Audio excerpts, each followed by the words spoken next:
Let's go to the next question, where this is a clinical problem. So it tells you that Jake suffered from a cerebral hemorrhage, after which it was noticed that he could not identify common objects placed in his hand with his eyes closed. So when his eyes were closed, if you placed a common object, he could not identify that. That is known as stereognosis, the ability to identify common objects placed in your hand by texture or anything with your eyes closed is known as stereognosis. So what he has is called astereognosis. Then the other symptoms that he has, he cannot find his way around the house, and he also combed his hair only on one side. So he kind of disregarded one side totally. So it says, which of the following areas do you think was involved in this neurological deficit? So let's look at that.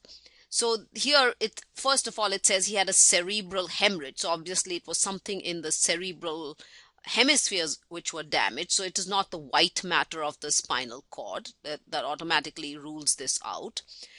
Also, it's not the cerebellum. One, because of this point here which says cerebral hemorrhage. Secondly, the cerebellum has to do, as we did earlier, with balance and equilibrium and muscle coordination.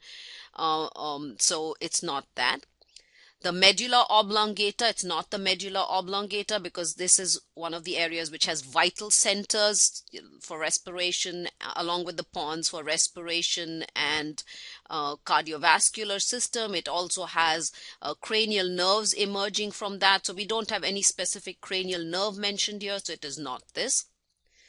Then the last two are to do with the cerebral hemispherical lobes. So let's look at this choice. The fourth choice is temporal lobe. Now it's not the temporal lobe, because amongst the functions of the temporal lobe are it's responsible for hearing or audition.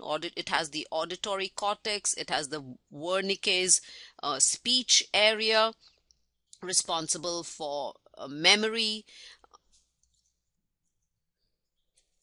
and it is responsible for smell. So none of those are are mentioned here, so it is not the temporal lobe either. So it was none of these.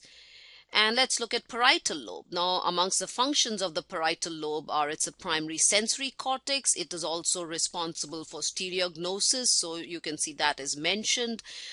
People with parietal lobe problems cannot read maps. They forget their way around the house. They also tend to disregard one half of their body. So all of that is mentioned here. So therefore, the lobe that is mentioned, or the area that is that will be involved in this neurological deficit, is the parietal lobe. So therefore, this is the answer to this question.